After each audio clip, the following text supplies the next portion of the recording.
시작하겠습니다. 오늘 그 제목이 십자가의 길, 달려가는 길, 이를 제목을 정했습니다. 마태복음 26장 46절에서 56절 말씀이 길어가지고 제가 앞뒤를 좀 잘라서 보내드렸습니다. 제가 다 읽지 못하고 앞뒤만 읽어볼게요. 45절 이에 제자들에게 오사 이르시되 이제는 자고 쉬라. 보라 때가 가까이 왔으니 인자가 죄인의 손에 팔리느니라.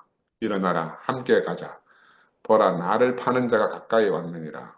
말씀하실 때에 12 중에 하나인 유다가 왔는데 대제사장들과 백성의 장로들에게서 파송된 큰 무리가 칼과 뭉치를 가지고 그와 함께 하였더라. 이 말씀이 있고요. 55절에 가면 그때 예수께서 무리에게 말씀하시되 너희가 강도를 잡는 것 같이 칼과 뭉치를 가지고 나를 잡으러 나왔느냐. 내가 날마다 성전에 앉아 가르쳤으되 너희가 나를 잡지 아니하였도다. 그러나 이렇게 된 것은 다 선지자들의 글을 이루려 함이니라 하시더라. 이에 제자들이 다 예수를 버리고 도망하니라. 근데 파는 제자들이 있고 도망간 제자들이 있고 이렇습니다. 지난주 이제 아버지 뜻에 자신을 맡기는 예수에 대해서 우리가 함께 교제했습니다. 그래서 지난주에도 말씀드렸다시피 이제 세상은 하나님 창조 이후에 뜻의 전쟁터로 변해버렸다. 하나님의 뜻과 사탄의 뜻, 하나님의 뜻과 우리 개인의 뜻으로 이렇게 이제 어떤 뜻이 승리하느냐, 어떤 뜻이 이기느냐 하는 이런 뜻의 전쟁터로 변했다고 말씀을 드렸습니다. 이 내 뜻과 하나님의 뜻. 우리도 우리 개인 일상을 살면서도 늘 그런 전쟁을 경험하지 않습니까? 그렇지? 그래서 하나님 창조 이후에 하나님 창조한 이 세계에서 그 원래 창조의 원형이 회복되려고 하면 어떻게 해야 되는가? 결국은 뜻의 전쟁터니까 이 회복이 되려고 하면 하나님의 뜻 이외의 뜻을 내려놓아져야 되는 거라. 그 다른 말로 하면 내 뜻이 내려놓아지면 하나님의 뜻만 남게 되는 거죠. 이것이 하나님 창조의 원형을 회복하는 길이라는 겁니다. 그래서 달리 말씀드리면 하나님의 뜻만 오로지 하나님의 뜻만 나타나는 세계가 하나님 나라다. 하나님 나라에는 하나님의 뜻만 있다. 그래서 예수는 하나님 나라를 자기 자신으로 우리에게 가져오신 분이잖아요. 하나님 나라가 가까이 왔다. 이렇게 말씀하셨단 말입니다. 그러니까 우리도 우리의 뜻을 내려놓기만 하면 즉시 하나님 나라가 임하는 거예요. 이 카이로스. 하나님의 나라가 즉시 임한다. 아멘. 그래서 사람들이 왜 이 뜻을 못 내려놓는가 하면 내 뜻이 없는 곳을 지옥으로 생각하는 거예요. 세상은 자기 뜻을 주장해서 자기 뜻을 펼치는 게 그게 이제 자기들 천국이라 생각하는 거죠. 그래서 자기 뜻을 내려놓는 건 지옥이라. 직장 생활 하다가도 막 못 견뎌 나오는 사람은 자기 뜻을 펼칠 수 없었어. 지옥 같으니까 나오는 거예요. 우리가 그런 생각으로 세상을 살았잖아요. 그래서 내 뜻을 펼칠 수 없는 것을 할 수만 있으면 피하려 하는 거라. 그래서 세상에 사는 모든 문제는 내 뜻과 상대의 뜻. 다른 말로 말하면 내 뜻과 하나님의 뜻과의 어떤 싸움이다. 이렇게 말씀드릴 수가 있습니다. 그래서 오늘 본문에 나오는 이 가룟 유다. 가룟 유다는 어떤 사람이냐? 자기 뜻을 실행하기 위해서 이제 성경에 기록된 사람이잖아요. 지금 보면은 장면 어떤 장면이라고 하면 예수님이 막 피땀 흘려 3번 기도하시고 그 기도하는 중간에 제자들은 콜콜 잠을 잤던 그 기름틀의 동산, 겟세마네 동산으로 이 유다는 검과 뭉치로 무장한 사람들을 데리고 온 겁니다. 그리고 신호를 딱 해가지고 이 사람이 예수라는 걸 자기들끼리 말을 맞추어서 군호를 보내주고 예수를 잡히게 한 이 장본인이죠. 그러면 우리가 한번 생각할 때처럼 가룟유다가 정말 그렇게 지극히 나쁜 사람인가? 이런 것도 우리 한번 고민을 해봐야 돼요. 이 이제 사건을 통해서 예수님은 잡혀가서 대제사장에게 재판을 받고 빌라도에게 넘겨져서 사형이 허락됐잖아요. 그리고 이제 십자가에 못 박히는 이런 일련의 과정들이 펼쳐지는 겁니다. 그래서 이 가룟유다를 갖다가 배신의 대명사다. 이렇게 말하는 거잖아요. 우리 열한시도 우리를 배신자라 이렇게 이야기하잖아요. 예, 가룟유다가 예수를 팔아먹었듯이 우리는 이엘레 목사를 팔아먹었다. 이런 논조입니다. 이 왜 팔아먹게 되었는가 하면 숨이 막힐 때 답답한 상황에서 가룟유다는 야 이대로 견딜 수는 없다. 그러니까 예수를 시험하는 마지막 주사위를 내가 한번 던져야 되겠다. 기다려봐라. 내가 이 판을 한번 뒤집어 볼게 하는 마음이 가룟유다에게 있은 거라. 왜냐하면 가룟유다 안에는요 예수가 죽는다는 계산이 없어요. 이 가룟 유다는 그 회계를 담당했다 그러잖아요. 제자들 무리에서. 그러니까 계산에 밝은 사람인데 계산에 밝기 때문에 자기가 지금 이렇게 예수를 팔아 넘겨도 예수가 죽는다 하는 거는 자기 계산에 없었던 사람이라. 자기 뜻이 너무 확실하고 분명한 사람인데 이분이 붙잡혀 가든가 아니면 무슨 일을 벌여가지고 세상을 놀라게 할 게 아니겠나 예수가. 이런 사건을 부닥치면은 만약 붙잡혀 가더라도 그 자리에서 바로 메시아의 권능을 확 행사한다든지 아니면 세상을 한번 뒤집어 놓는다든지 이런 일이 안 벌어지겠나. 그러니까 내가 봐서 예수 팔아넘겨도 뭐 손해볼 일 별로 없을 거다. 라는 생각하에 이런 일을 벌인 겁니다. 그런 제 개인적인 추측인데 이렇든 저렇든 자기의 입장을 지금 자기의 처신을 결정해야 돼요. 가르치다는 지금 이게 이제 어떻게 보면 이제 사느냐 죽느냐 하는 그런 결정적인 순간이 왔거든요. 이 결정을 내려야 자기가 자기의 앞날을 거치를 결정할 수가 있는 거라. 내가 이리로 갈 건지 저리로 갈 건지. 그래서 이런 반드시 이런 결정이 필요하다 생각하고 행동을 옮겼는데, 야, 그런데 어떤 일이 벌어졌는가 하면 이 가늠자는 하나님 하시는 일을 예수가 걸어가는 길을 기다릴 수 없는 사람으로 자신이 드러난 거예요. 기다릴 수 없는 사람이다. 왜냐하면 자기 뜻이 분명하기 때문에 하나님의 뜻을 기다릴 수가 없는 거라. 그래서 자기 계산하고 지금 안 맞는 결과가 생긴 거예요. 결과는 전혀 예상 밖으로 예수가 정죄되어져서 십자가에 못 박히는 사건이 벌어지게 된 거라. 그래 다음 27장에 가보면 이제 예수 죽는 걸 보고 막 성전에 가서 다시 막 돈을 은 30냥을 내던지고 막 하여튼 자기도 목매달아 죽는다 이런 장면이 나오잖아요. 그 잘못을 뉘우치는 거라. 그러니까 이 사람은 정말로 예수가 죽을 걸 생각하고 팔은 게 아니란 말이에요. 죽을 걸 생각하고. 이 가룟 유다도 그 12제자들과 아마 같은 입장, 같은 생각이었을 거예요. 근데 생각은 같고 입장도 같은데 방법이 다른 거라. 가룟 유다는 자신만의 방법으로 이걸 해결해 보려고 하다가 실패자로, 배신자로 낙인 찍힌 겁니다. 우리도 살면서 늘 같은 경험을 하지 않습니까? 내 뜻이 펼쳐지기만 하면 참 좋은 세계가 열릴 것 같아요.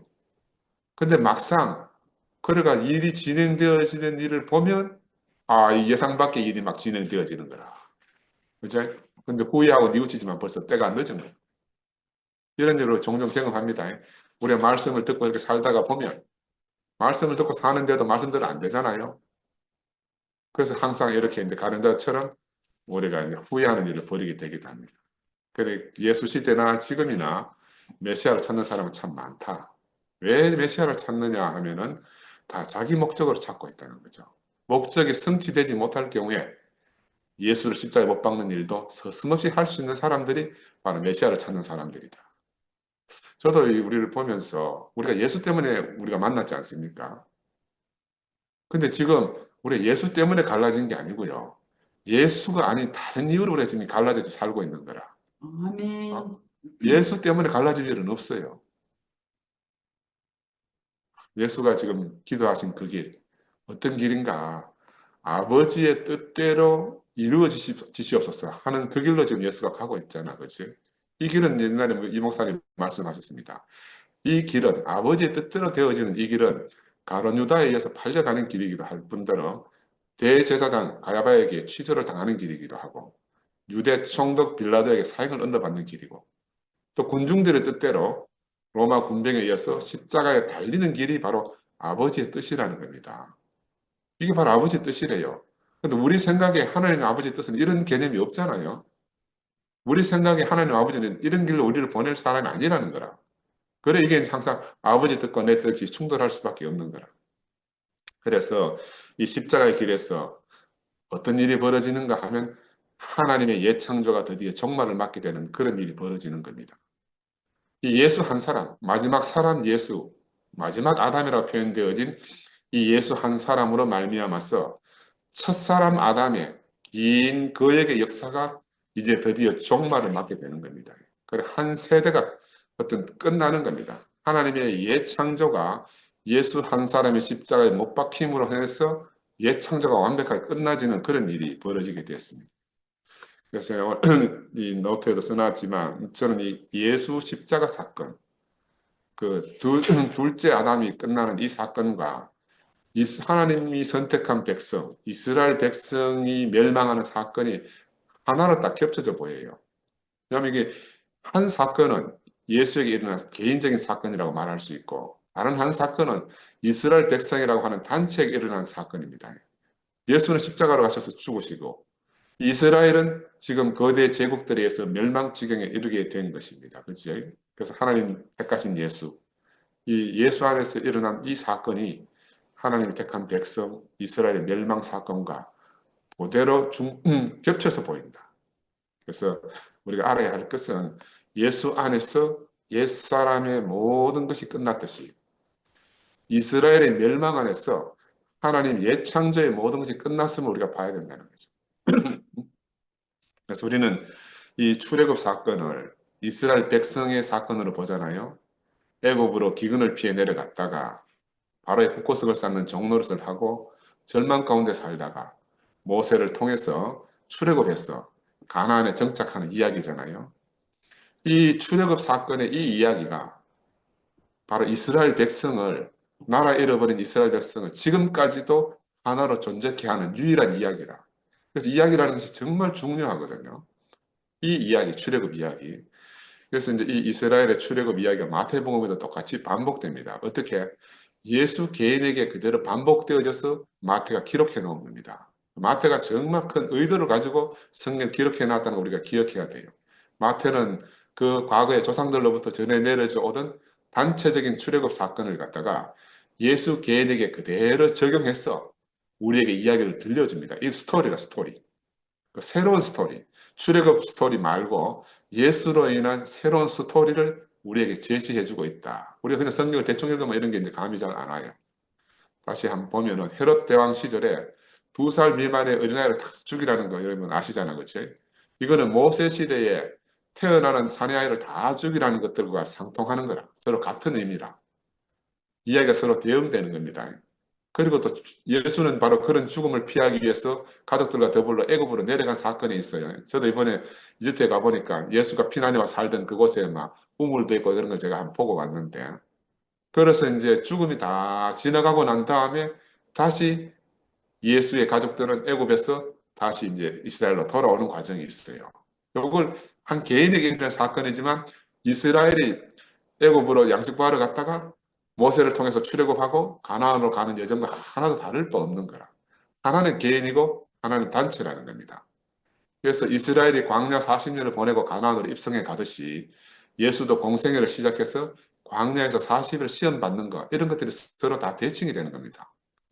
그래서 돌아와서 예수는 바로 공생의 시험을 거치고 하나님 나라, 영원한 가나안을 선포하는 사건이 처음 예수의 공생의 시작이지 않습니까? 그죠? 그래서 예수 한 사람이 십자가에서 죽고 마지막 사람 아담으로 옛 생명을 끝내셨습니다. 그리고 우리에게 부활하여 생명 주는 영으로 찾아오셨듯이 지금 단체적으로는 하나님의 예창조가 이스라엘의 멸망을 통해서 끝이 난 겁니다. 이스라엘 멸망을 통해서.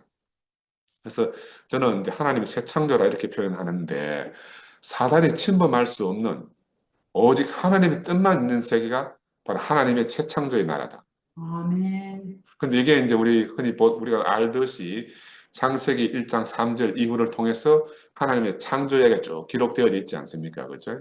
나는 이게 이제 그냥 창조가 아니고 그 창세기를 통해서 이스라엘 백성에 선포되어진 하나님의 새로운 창조 이야기가 아니겠나 하는 그런 생각을 가지고 오늘 말씀을 드려봅니다.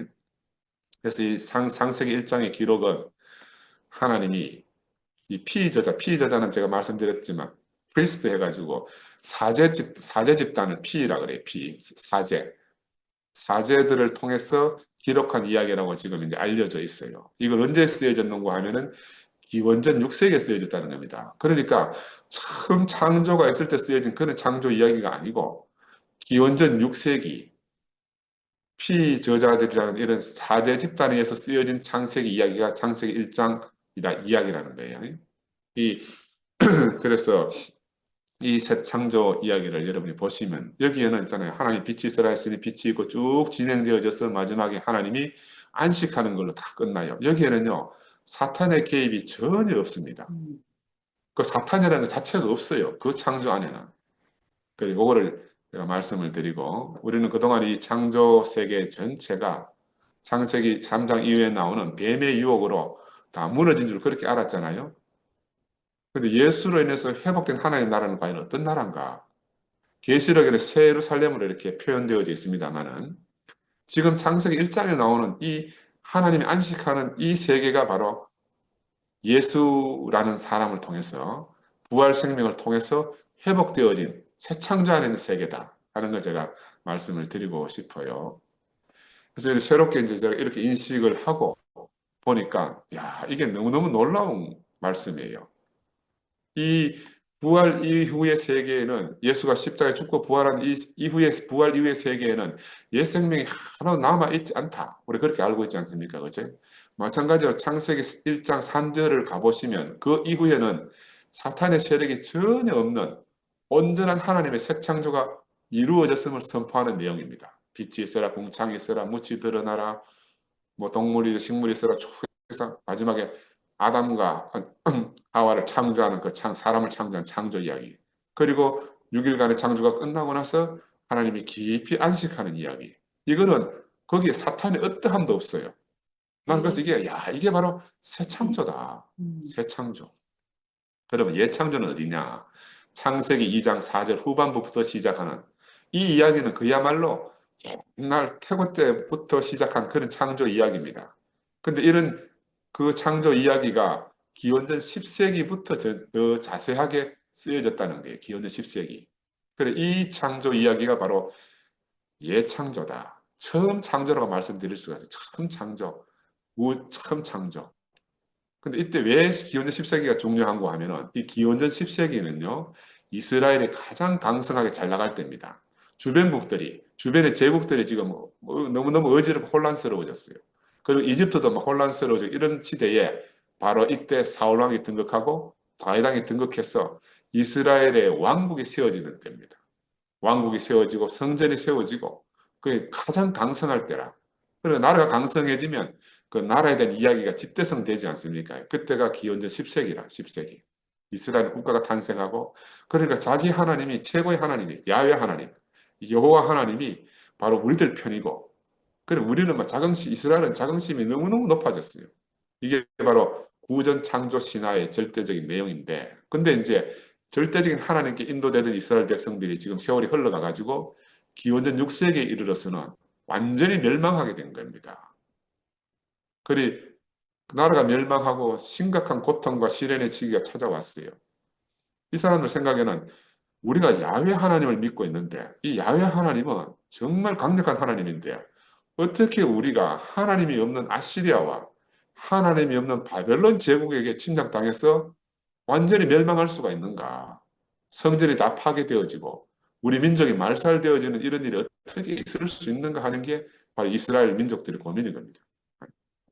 애굽에서 포로 생활하던 그 출애굽하던 그 선조들처럼 이 사람들은 지금 다시 바벨론의 포로가 된 겁니다. 다시 바벨론의 포로가 됐어요. 그럼 출애굽 사건을 통해서 이스라엘 민족의 명맥을 유지해 왔듯이 지금 이렇게 바벨론 포로로 간 이 사람들은 새로운 스토리가 자기들 민족에게 새로운 이야기가 필요한 거예요. 새로운 이야기가. 자기들을 수렁에서 건져낼 수 있는. 북이스라엘은 아시락에 멸망했잖아요. 722년인가 그때에. 남유다는 586년인가 이때 이제 바벨론에게 멸망했습니다. 그러니까 흔적도 없이 사라지게 됐어요. 그래서 이 엄청난 사건 이후에 그들은 그 이런 창조 신화를 기록하지 않았거든요. 입으로만 전해졌어요. 입으로만. 이 구전 창조 이야기가. 근데 나라가 완전히 이제 풍전등화, 완전히 멸망될 시점이 되니까 이 사자들이나 이 각성 있는 지도자들이 어떤 생각을 가졌는가? 야, 우리의 이야기를 기록해야 되겠다. 그래서 기원전 6세기부터 90% 이상의 이 성서가 기록되기 시작했다고 합니다. 그동안은 계속 구전으로만 남아있던 것이 문서로 기록되기 시작한 것이 바로 이제 기원전 6세기 때 일이에요. 요거 하고 예수님이 죽었습니다. 십자가에 못 박혀서. 근데 그때도 십자가에 못 박혀 죽었는데도 예수에 대한 이야기만 썰이 그냥 온 사람들이 퍼져 돌아다니는 거라. 구전 예수 이야기. 그러다가 주후 70년에 예루살렘 성전이 돌 위에 돌 하나도 첨 놓이지 않는 그건 완전히 파괴되는 일이 벌어진 거예요. 그러니까 그때부터 이 예수의 제자들이 예수에 대한 기록을 남긴 게 사복음서잖아요. 여러분 생각해 보세요. 완전히 흔적을 사라져 버렸단 말입니다. 이러다가 진짜로 우리 자체도 다 소멸되겠구나 하니까 그때부터 이 사람들이 기록을 남긴 거야. 기록을. 그리고 세상에 유명한 말이 있습니다. 적자생존이라고. 들어보셨어요? 적자생존. 적는 자만 살아남는다. 기록하는 자만 살아남는다. 기록하지 않으면 사라진다. 그러니까 이스라엘 백성들은 전 세계에서 유일하게 자기들의 이야기를 기록해서 문서로 남긴 사람들이라. 그러니까 표면적인 나라가 없어졌더라도 이민족이 안 없어진 거라. 그 이야기를 통해서 명맥이 유지되어 오는 거예요. 그죠? 그래서 지나온 역사를 보면 나라가 사라져도 성서는 살아남았잖아요. 이 살아남은 성서로 인해서 이스라엘은 소멸하지 않고 지금까지 살아남게 된 겁니다. 이게 바로 이야기의 힘이고 기록된 이야기의 힘이라고 말씀드릴 수가 있습니다. 어떤 국가나 어떤 제국보다 더 견고한 것이 바로 이야기로 전해져 내려오는 이스라엘의 창조 신화입니다. 창조 신화. 우리 이걸 이제 꼭 기억하시고 우리는 그래서 이 창조 이야기가 사실이냐 아니냐 이걸 우리 따질 필요가 없어요. 우리 인생이 이 창조 이야기 안에서 우리의 해답을 얻고 우리 인생의 가치를 발견하고 우리의 변화된 인격과 또 함께 변화된 사회 속에서 우리가 함께 하나님 나라를 이루어 하나님 경륜을 성취해가는 우리가 이렇게 전혀 모르는 우리가 이렇게 함께 살게 되었다는 것. 이것이 더 중요한 거라. 아멘. 스토리는요, 모든 사람을 하나로 묶어낼 수 있습니다. 음.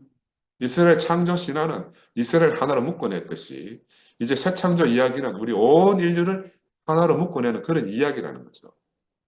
세상에 그 무엇도 우리를 함께 할 수가 없었어요. 함께 하지 못했어요. 그러나 하나님의 새 창조 안에서는 누구도 함께 하지 못할 사람이 없다는 겁니다. 아멘. 우리 성령 세운제가 늘 합니다. 예수의 십자가 안에서 발견하면 누구도 못 만날 사람이 없다. 그래서 그걸 실행한다고 함께도 가고 11시도 가고 지금 고군분투하고 있습니다. 고군분투하고 있어요. 그래서 저는 이 창세기 1장 이야기를 갖다가 하나님의 새 창조라 이렇게 부르고 싶어요. 하나님의 새 창조다. 어떤 무명의 그 피사제가 거룩한 사명감을 가지고 아마 이 새로운 창조 이야기를 쓰게 된 거 아니겠습니까? 새로운 이스라엘을 재건하려는 거룩한 사명 속에서 하나님 주신 영감을 받아가지고 그동안 자신들 민족 안에 익히 알고 있던 구전 창조 이야기 앞에다가 하나님의 새로운 창조, 엘로힘 하나님의 새 창조를 갖다가 아주 정교하고 세밀하게 그리고 아주 시적으로 묘사해서 앞에 탁 덧붙였기 때문에 대충 읽으면 이게 덧붙였다는 걸 알 수가 없어요. 덧붙였다는 걸 알 수가 없어요. 네, 지난 시간에 이야기해줬잖아요. 어떻게 아는가? 가장 간단한 이야기는 창세기 1장에는 하나님입니다. 하나님. 호칭이 엘로힘이다. 엘로힘. 근데 창세기 2장 4절부터는 야훼 하나님, 여호와 하나님이라. 호칭이 달라. 그러니까 쓰여지는 게 다르다는 거예요. 쓰여진 배경이 다르고 기록이 다르다는 걸 간접적으로 알 수가 있습니다. 그래서 이 무조건 이야기를 앞에 덧대면 뽀록이 나니까 사람들이 전혀 눈치 못 채게 이질감이 안 생기도록 전혀 표시나지 않게 덧붙였어요. 그 덧붙인 자리가 2장 4절이다. 어떻게 뭐라고 말하는가 하면 여호와 하나님이 이제 야훼 하나님 나오는 거라. 방금 그 전까지는 엘로힘이라고 나왔어요. 근데 요 2장 4절부터 여호와 하나님, 야훼 하나님이 천지를 창조하신 때에 천지의 창조의 대략이 이러하니라라고 연결하고 그때부터 쭉 기록하는 거라. 근데 요 창세기 2장 4절 이전의 이야기는요. 하나님이 심히 좋았더라, 기뻐했더라, 안식하더라 이런 정말 막 그런 이야기만 있어. 근데 2장 4절 이후에는요. 그런 이야기가 전혀 없고 사실관계만 쭉 나열되어 있습니다. 왜 그런가? 왜 천지의 창조를 대략으로 표시해 놨는가? 이 대략이라는 거라. 대략이라는 말은 중요하지 않다라는 의미가 있죠. 대충. 왜? 이 망한 창조 이야기니까. 이스라엘이 지금 쫄딱 망했어요. 그러니까 그 이스라엘에게 준 하나님 창조 이야기가 쫄딱 망했어. 그래 대략 써야 되는 거야, 대략. 응? 근데 완전한 이야기는 창세기 1장부터 2장 4절까지가 완전한 새 창조 이야기. 우리도 생각해 우리 망한 이야기 자세하게 쓰고 싶겠어요? 우리의 멸망으로 훼손된 옛 창조 이야기를 갖다가 대략으로 쓰지. 안 그래요? 근데 우리가 새롭게 빛을 받고 새 세상을 만난 이거는 막 우리가 자세하게 섬세하게 막 시시콜콜하게 우리가 써내는 거라 우리하고 똑같아. 그래서 자세히 다시 한번 살펴보면요. 창세기 1장 1절에 어떻게 나와 있는가 하면 태초에 하나님이 천지를 창조하셨다. 이렇게 시작하잖아요. 얼마나 웅장하게 시작합니까? 근데 여기에 보이는 천지는 어떤 천지냐 하면은 단순히 하늘과 땅이다 이런 의미가 아니고 창세기 2장 4절 후반부에 기록되어진 예창조 이야기, 그 예창조의 전부를 이 천지라는 한 단어에다 함축시킨 거라. 그래서 창세기 2장 4절부터 11장까지 원창조, 예창조 이야기를 갖다가 통틀어서 천지라는 말 안에 함축시켜 놓은 거예요. 천지 안에. 그래서 태초에 하나님이 천지를 창조하셨다. 이거는 하나님의 예창조 이야기를 다 뭉뚱그려 놓고 두 번째로 1장 2절에 가면 어떤 내용이 나오는가 하면 땅이 혼돈하고 공허하며 흑암이 깊음 위에 있고 이건 바로 지금 아시리아와 바벨론에 멸망한 이스라엘의 현 상태입니다. 그들은 지금 바로 혼돈하고 공허하며 흑암밖에 없는 그런 자기들 형편이 바로 이 상태라. 그럼 하나님은 어떤 입장이냐? 하나님의 영을 수면 위에 운행하시더라. 하나님은 성전에 계셨어요. 이스라엘 예루살렘 성전 안에 계셨는데 성전이 완전히 다 파괴됐잖아요. 하나님이 거할 곳이 없어졌어. 성전 하나님이 가실 곳이 없는 걸 갖다가 창세기 1장 2절에는 하나님의 영은 수면 위에 운행하시더라 하는 것으로 묘사해 놓은. 저는 야, 그걸 이렇게 이제 이해가 되고 나니까 너무너무 하여튼 놀라운 감동이 저한테 왔어요. 이거는 바로 기원전 6세기 바벨론 포로된 이스라엘과 성전을 잃어버린 하나님의 형편을 갖다가 창세기 1장 2절에 기록한 거다. 여러분, 제 말이 좀 이해가 됩니까? 저는 제 혼자서 이렇게 지금 이야기하고 있습니다. 이거는 하나님의 첫 창조와 그 첫 창조가 어떻게 훼손되어졌는지를 단 두 문장, 창세기 1장 1절과 2절 안에서 압축해 놓은 거예요. 그 긴 시간을, 다시 말하면 하나님의 예창조, 첫 창조에 시작해서 기원전 722년 아시리아에 의해서 북이스라엘이 멸망하고 기원전 586년에 바벨론에게 남유다 멸망까지를 이 1장 1절과 2절 안에 단숨에 다 포함해서 기록해 놓은 겁니다. 야, 이게 이제 이 묘사의 놀라움이라. 이 묘사의 놀라움. 왜 그런가? 하나님의 뜻과 의지에 반해서 이스라엘의 나라가 멸망한 상태에 이르렀다는 겁니다.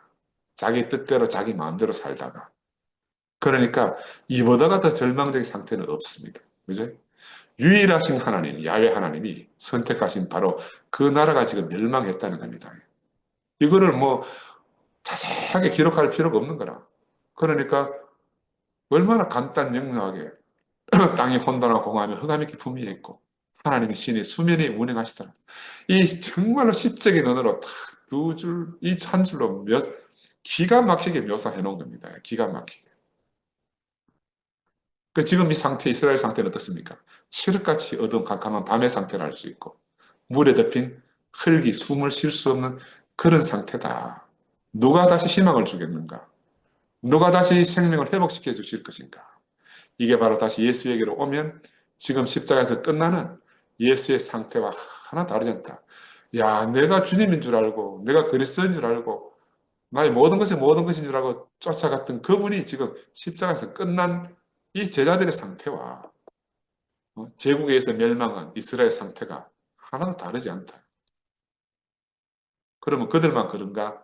최종적 사회 이상을 실현하는 교회 생활라고 자랑하던 우리 대국 교회가 지금 바깥에서 손가락질 받을 수밖에 없는 하나 둘 갈라진 게 세 조각 네 조각으로 갈라지게 된 이 그런 지경이 된 우리 상태하고도 전혀 다르지 않다.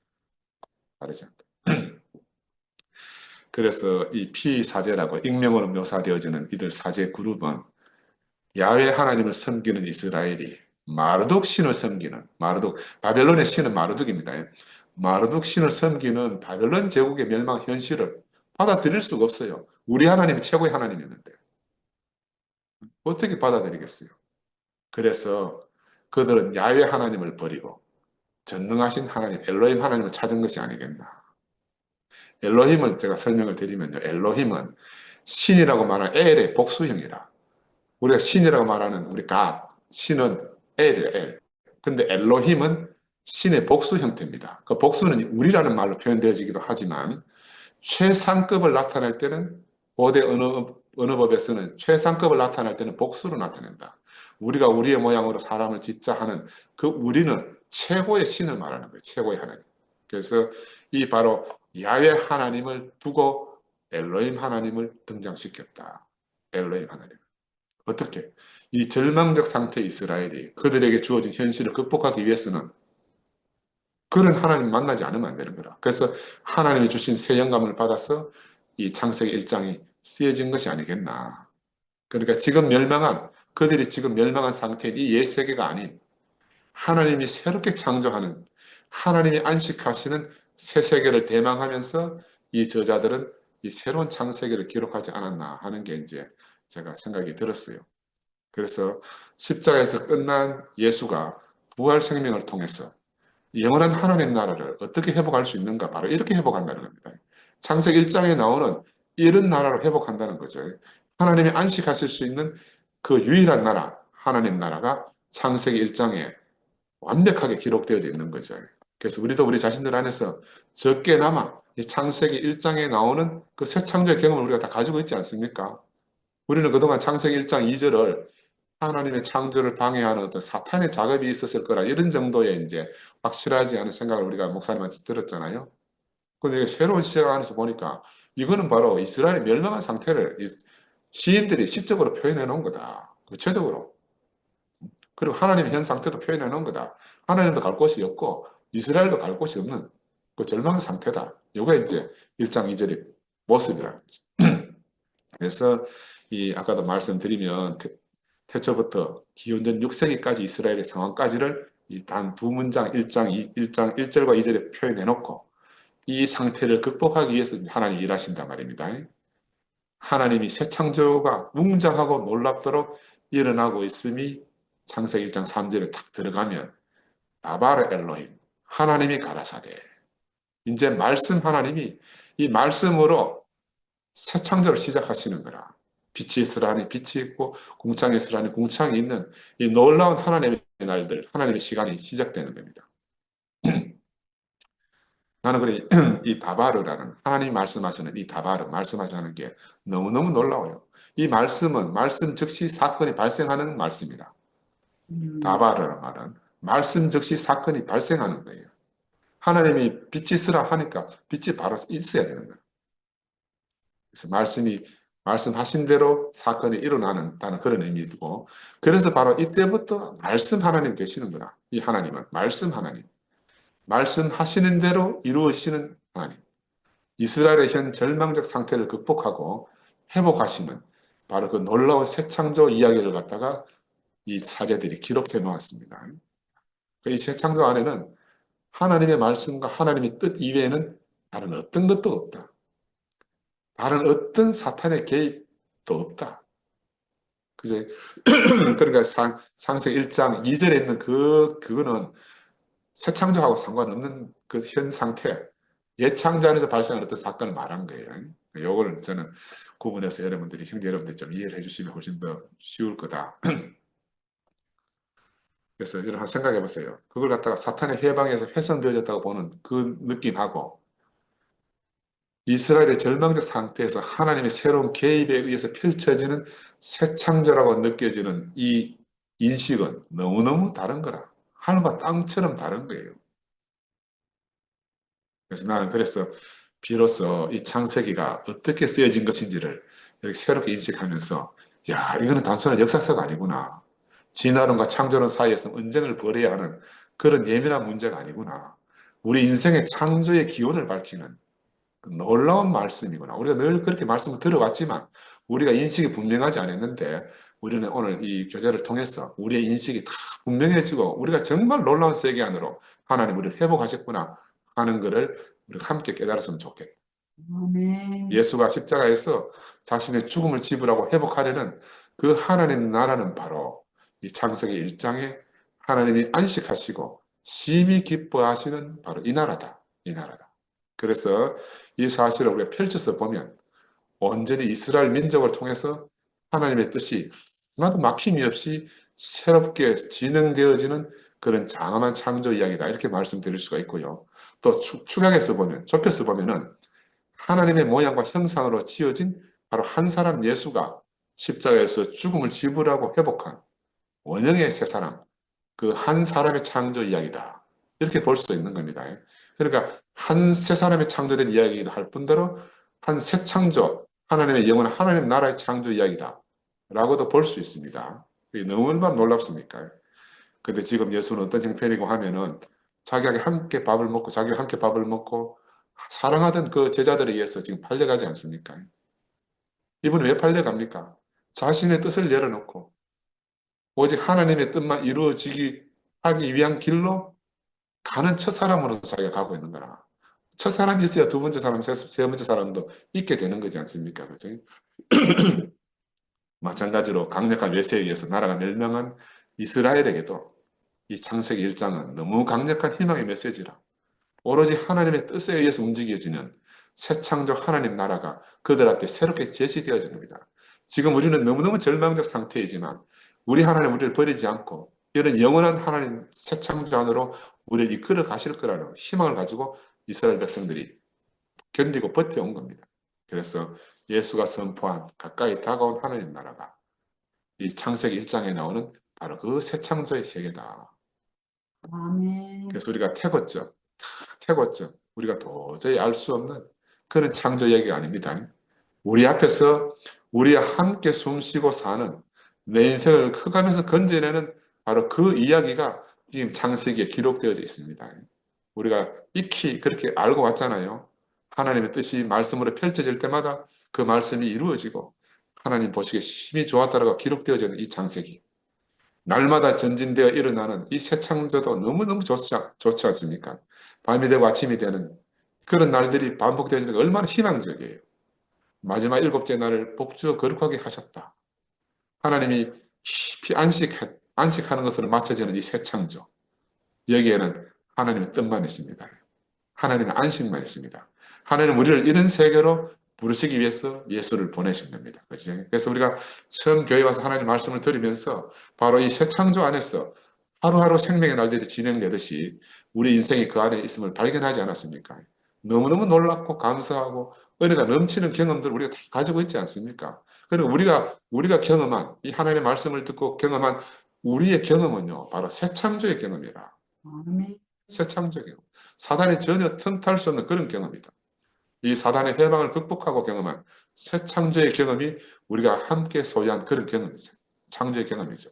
바로 하나님의 모양과 하나님의 형상으로 지어진 이 사람이 우리의 원형인 그 사람이구나를 우리 형제들이 이구동성으로 간증하잖아요. 이구동. 그러니까 우리가 교회에 와서 말씀 듣고 발견한 나라는 새 창조의 나라라. 우리의 새 창조가 창세기 1장에 기록된 그 이야기라. 그리고 얼마나 감사해요. 창세기 3장 이후에 나오는 그 막 실패한 그 이야기가 아니고 우리가 그거 실패해서 하나님이 영원한 승리의 나라를 옮겨준 거죠. 그래 이 창세기 1장은 예창조가 아니다. 우리가 세상에 살면서 경험하고 돌아온 그 예창조가 아니고 우리가 교회에 와서 새롭게 경험한 새 창조의 세계다. 지금 예수가 자기 뜻을 내려놓고 원수에게 팔려가면서 회복하려는 그 하나님 나라가 바로 이 창세기 1장 3절부터 쓰여져 있는 새 세계다. 그래서 저는 지난주에도 말씀드렸지만 창세기 1장 안으로 돌아오기 위해서 나머지 성경이 있다 해도 과언이 아니다. 이 창세기 1장 안으로 우리를 옮기기 위해서 예수라는 한 사람, 절대적으로 자기 뜻이 없는 사람, 아버지 뜻대로 산 한 사람이 절대적으로 필요했다는 거죠. 그래서 드디어 2장으로 넘어가면요. 2장 1절에 뭐라고 나오는가 하면 천지와 만물이 다 이루니라 이렇게 기록한 거야. 천지와 만물이 다 이루어졌다. 그건 무슨 말이에요? 하나님의 뜻만으로 다 이루어졌다 그 말이죠. 그리고 일곱째 날에 다 마치시고 이 날을 복주어 거룩하게 하셨다 이렇게 기록하는 거라. 아멘. 그 하나님 이제 어떤 하나님 형편이 어떻게 됐는가 하면 땅 위의 성전이 사라져가지고 하나님의 신이 수면 위에 운행하는 그런 형편이었는데 이제 하나님 수면 위에 운행하실 필요가 없는 거라. 하나님은 영원한 카이로스의 시간, 당신의 안식일의 시간 안으로 하나님을 옮겨오신 거예요. 성전 하나님에게서 이제 시간 안에 계시는 하나님으로, 영원 안에 계시는 하나님으로 옮겨오신 거라. 당신의 형상과 모양으로 지어진 그 사람 속으로 옮겨오셨어요. 그래서 이제 당신 자신으로 우리가 살게 된 겁니다. 이제 우리가 사는 것이 바로 하나님이 사시는 것이 된 엄청난 일이 벌어진 거예요. 엄청난 일이 벌어진 거예요. 이 영원한 새 창조 안으로 자기 뜻이 다 내려놓아진 한 사람 예수가 우리 모두를 데리고 함께 옮겨놓은 겁니다. 그러니까 할렐루야 우리가 주님을 찬양하지 않을 수가 없잖아요. 얼마나 놀랍습니까? 저는 이걸 다시 보니까요. 창세기 1장에 기록되어진 그 원형의 세 사람, 그 한 사람이 이 새 창조가 기록되어진 600년 후에 새 창조가 기원전 6세기에 기록되어졌으니까 600년 후에 예수가 탁 나타난 겁니다. 이 사람 어떤 사람인가? 사람의 생각, 사람의 의지, 사람의 뜻이 온전히 다 처리되고 오직 아버지 하나님의 뜻만 남은 사람이죠. 이 하나님의 뜻을 이루기 위해 그 사람이 나타났습니다. 언제? 600년 후에. 그래서 저는 이거 한번 생각해보다 600년을 추격하면 6일이다, 6일. 이 새창조 6일 안에서 마지막에 사람을 6일째 창조하셨잖아요.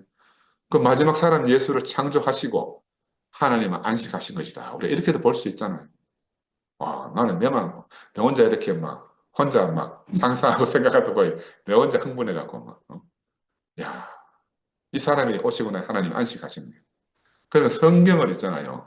문자가 아니고 하나님의 비밀을 여는 도구로 보면요. 우리에게 이렇게 새로운 인식이 생기게 되는 겁니다. 아멘. 우리 문자적으로 볼 필요가 없는 거라. 그래서 다시 본문으로 돌아가면요. 우리가 사는 인생 안에서는 우리가 하나님의 뜻을 우리가 다 모른다는 거죠. 저는 대구에 와가지고 이 생명의 말씀을 듣기 전까지는요, 하나님의 뜻이 어떻게 얘기졌는가 하면 온유하고, 고상하고, 아름답고, 또 내게 무언가 이득이 되고, 그런 걸 하나님의 뜻인 줄 알았어. 막연히 그렇게 생각했어요. 그 사실은 하나님의 뜻이 어딘지 몰랐어요. 그래서 오늘 본문에서 아버지를 따른다는 것은 이렇게 자기를 사랑하는 제자들, 자기가 사랑한 제자들로 인해서 내가 예수가 팔려간다는 거라. 그 성경은요, 예수가 이걸 알고 있는 것으로 묘사되고 있지만, 그러면 또 알면서도 내 뜻대로 마시고 아버지 뜻대로 하라는 이 말은 또 무슨 말인가? 우리가 성경을 문자적으로만 보면 도저히 이해가 불가능해요. 이해가 불가능해요. 드러난 사실로만 보면 아버지 뜻은 이 사랑하는 제자 가룟유다를 통해서 유대 종교 앞으로, 로마 총독 앞으로 그렇게 팔려가는 이게 하나님의 뜻이잖아요. 그래서 우리가 실제 삶을 통해서 우리가 생각하고 기대하는 하나님의 뜻과는 좀 사뭇 달라. 우리가 지금도 대우교회 와가지고 하나님의 말씀을 들으면서도 우리 생각은 항상 하나님의 뜻은 내 뜻과 부합하고 내게 좋고 우리 모두에 좋고 하는 이게 하나님의 뜻인 줄 우리가 늘 그렇게 생각하잖아. 그치? 그래서 교회 안에 살면서 우리가 그런 늘 착각할 수가 있습니다. 이런 것은 하나님의 뜻일 거야. 이런 것은 하나님의 뜻이 아닐 거야. 라고 우리가 생각하고 살 수 있어요. 그런데 오늘 본문에서 말하는 하나님의 뜻은요. 내 생각과 전혀 다른 게 하나님의 뜻이다. 우리 각자의 생각과는 하나님의 뜻은 전혀 다를 수 있다. 아멘. 지금 제자들 중에 하나인 가룟유다에게서 이 일이 내 뜻과 다른 하나님의 뜻이 극대화돼서 나타난 게 가룟유다를 통했습니다. 이 가룟유다는 겟세마네에서 잠자는 제자들과 다르게 대제사장들에게 찾아가서 내가 예수를 넘겨줄게 이렇게 예약한 사람이에요. 멍청하고 한심한 다른 제자들하고 달라. 이 회계 계산처럼 앞뒤가 탁 분명하고 딱 맞아 떨어지는 것이 가룟유다의 체질이다. 그러니까 뭔가 저질러 본 거죠. 근데 왜 이 사람은 이런 일을 했을까? 근데 가룟유다도 다른 제자들하고 똑같이 이스라엘의 회복을 바라고 예수를 따랐던 사람들 중에 하나가 아니겠어요. 근데 문제는 내가 생각하고 따랐는 그 길에서 예수가 자꾸 벗어나는 거라. 처음에는 뭐 좀 의심풀이했는데 가면 갈수록 내 계산이 안 맞아. 그리 자기 뜻을 갖다가 실행에 옮긴 거죠. 그래서 다시 돌아가 보면 한편에서는 제자들의 일부는 마지못해서 겟세마네 동산까지 질질 끌려와서 동행을 했어. 동행을 했는데 거기서 드디어 잠을 잘 수밖에 없는 지경에 이르렀어요. 또 다른 한편에서는 가룟유다처럼 예수를 팔국리를 하는 그런 제자들 무리가 있었는 거라. 대표가 가룟유다지만 이게 제자들의 실상이에요. 음. 자기 뜻이 있는 제자들 중에서 잠자는 무리는 어떤 무리냐면 수동적인 자들이라. 수동적인, 피동적인 사람들. 이 사람은 잠자는 걸로 자기들의 어떠함을, 자기 뜻을 실현한 사람이고, 팔국리를 하는 제자들은 적극적인 사람들이라. 그러니까 우리는 잠자든지 팔국리를 하든지 이 두 부류 중에 한 부류라 우리는. 우리는 생각에 나는 절대로 예수를 팔지 않을 거라 여겨지잖아요. 그러나 드러나는 현실은 늘 바로 이런 예수를, 내 마음에 들지 않는 예수를 우리가 팔지 않을 수가 없어요. 아멘. 이게 우리 현실이라. 예수는 마지막 6월절 만찬 때에 이 중에 한 사람이 나를 팔 것이다 이렇게 했잖아요. 근데 그 바른자가 주님 내니까 이렇게 물었어요. 얼마나 당대합니까? 야, 이것도 참 나는 이런 대목은 이해가 불가능해요. 돈을 담당한 회계를 맡고 있는 이 가룟유다. 자, 다른 사람들에 비해서 월등하게 똑똑했어요. 월등하게 사리에 밝았을 거라. 세상 사람들은 이런 사람을 똑똑하다 합니다. 이렇게 똑똑한 가룟유다 같은 이들이 우리가 살고 있는 지금 이 세계 안에도 늘 있습니다. 이런 사람들은 보면요, 자신의 행동에 대해서 당당합니다. 주여 내니까 하고 이렇게 물을 수 있는 당당함이 있다니까. 여러분 상상이 갑니까? 이스라엘의 회복에 대한 소망 때문에 예수를 메시아라고 알고 믿고 따랐던 사람들은 예외 없이 다 실족했다는 거라. 그러니까 내가 기대하는 메시아와 오시는 메시아는 전혀 다르다는 거죠. 특별히 가장 가깝게 그를 따르던 제자들이 몹시 초조하고 답답해진 겁니다. 왜냐하면 지금 형편이 어떤가 하면 밖에서는 예수를 죽이려는 모의가 막 진행되어지고 있고 예수에게는 아무리 쳐다봐도 희망이 보이지 않고 가는 길이라고 이상하게 점점점 내가 이해할 수 없는 곳으로 막 들어가는 걸 보니까 야, 마지막까지 왔던 제자들의 심정이 가히 짐작이 가잖아요. 이 입장이 어떻겠습니까? 너무 답답하니까 막 잠이 쏟아지는 거라.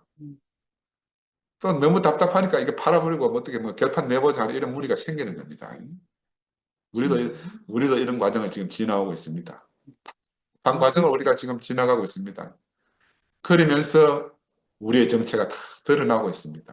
아멘. 옆에서 아멘 크게. 잠자던 이들 속에서 우리의 정체가 드러나기도 하고 예수를 넘겨주는 가룟 유다 안에서 우리가 발견되기도 하는 거라.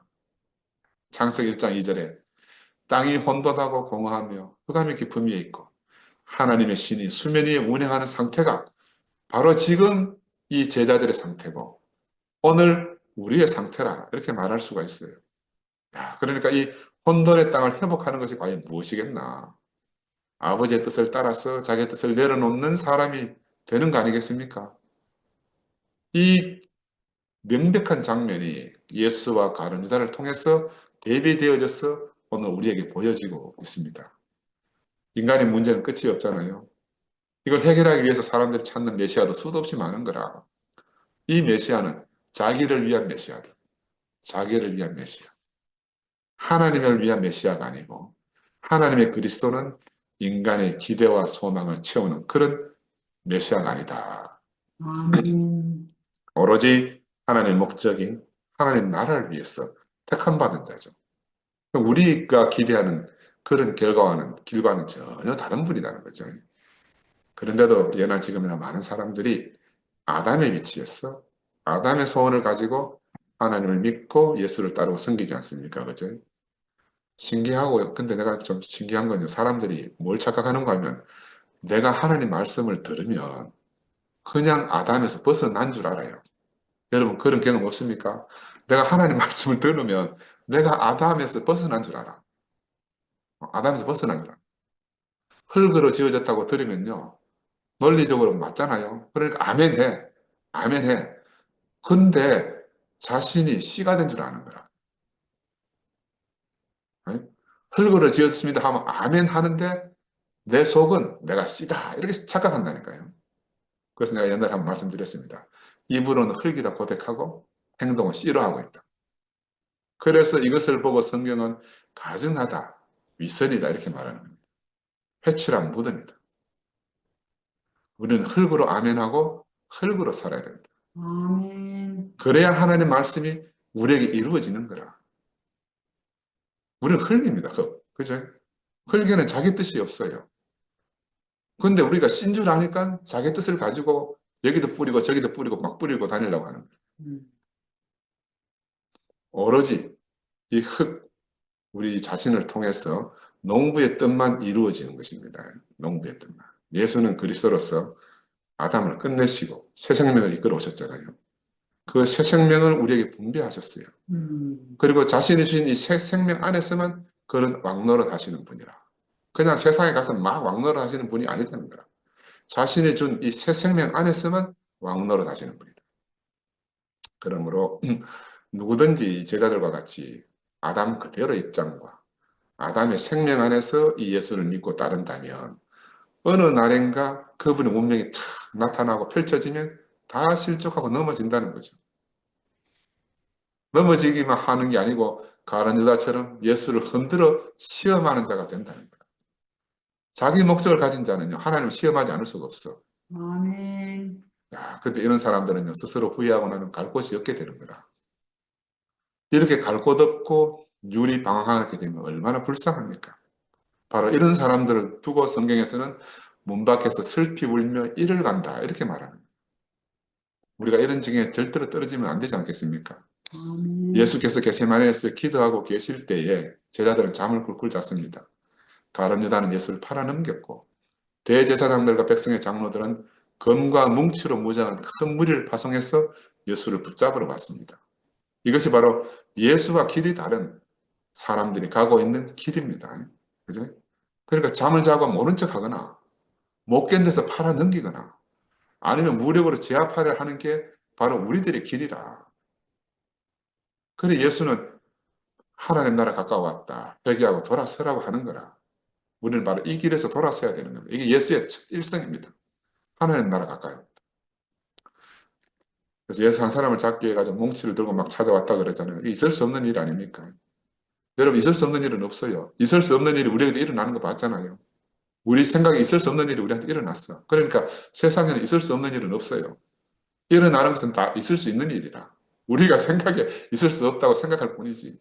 우리가 이걸 깊이 새겨야 됩니다. 제자들과 가룟 유다에게 일어나는 일은 우리에게 동일하게 일어난다. 이렇게 알아야 돼요. 그런 일은 절대로 있을 수 없는 일이다. 이건 우리 속의 망상이라 망상. 검과 몽치를 가지고 설치는 무리들이 그때만 있는 게 아닙니다. 예수의 길 위에서는 항상 만나고 일어날 수밖에 없는 그런 상황입니다. 이 사람들은 보시 겉으로 보면 거룩한 제물을 드리는 사람들이잖아요. 완전한 율법을 지키고요. 다른 한편으로는 사람들에게는 유례 없는 악을 행하는 사람들이라. 한편으로는 너무너무 거룩하게 사는 것 같은데 다른 한편으로는 너무너무 악을 행하는 그런 사람들이라. 이게 바로 사단에게 속은 인생의 모습이다. 모습이다. 이리는요, 저끼리 살 때는 난폭하지가 않아요. 양을 만나면 이빨을 드러내는 거라. 그 잔인함이 드러나는 거예요. 이 바로 유대 종교 지도자들이 바로 예수 앞에서 그들의 본색이 그렇게 드러난 겁니다. 기독교 역시 똑같은 일을 되풀이했어요. 자신들이 어떤 것을 지키기 위해서 자기들에게 손해가 된다고 생각되는 게 딱 있으면 가차없이 처단하려고 하는 데서 그들의 본색이 드러나는 겁니다. 이걸 우리가 지금 현실에서 보고 있어요. 현실에서 보고 있습니다. 이런 역사는 바로 유일신을 믿는 세계에서 더 분명하게 노출되고 있고 절대적인 충성만 있으면 거기 반대되는 사람들에게는 어떻게 해도 괜찮다는 관념이 기독교 2000년 역사에서 뿌리 깊이 내재되어 있는 겁니다.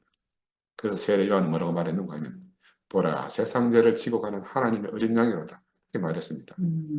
예수님 자신이 유월절 양임을 제자들에게 그렇게 말했음에도 불구하고 제자들은요 검을 싹 뽑은 거라. 어떻게? 그 검과 뭉치로 예수를 잡으러 온 사람들에게 검에는 검으로 그래 말 백날 들어봐도 그 사람이 안 된다는 거야. 말 백날 들어봐도.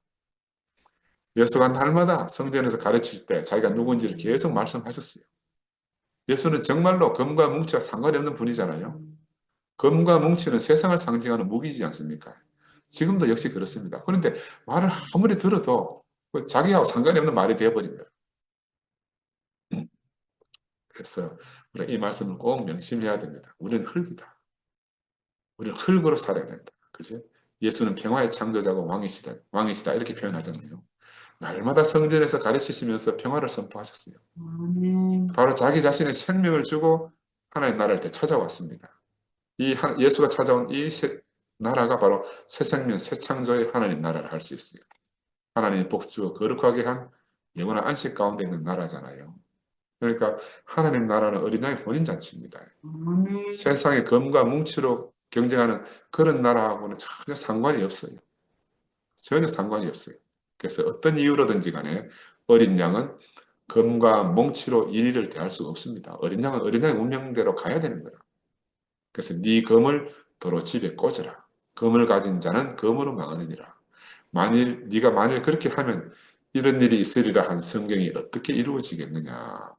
천지가 변할지라도 이 말은 결코 변하지 않을 것이다. 요 말을 이렇게 이야기는 안 하지만 우리 송영서 형제가 계속 저한테 옆에서 이야기합니다. 형님, 모든 사랑을 주기 없이 사랑으로 생명으로 대하라고. 나는 그 영서 생각하면 참 재밌어요. 하나님이 어떻게 영서를 나한테 붙여가지고 날마다 하나님의 말씀을 내 옆에서 하는지. 내가 검과 뭉치를 줄 때마다 내보고 이 말을 하는 거야. 네, 참. 그래서 하나님께 늘 감사하고 이런 형제를 붙여준 주님을 찬양합니다. 아멘.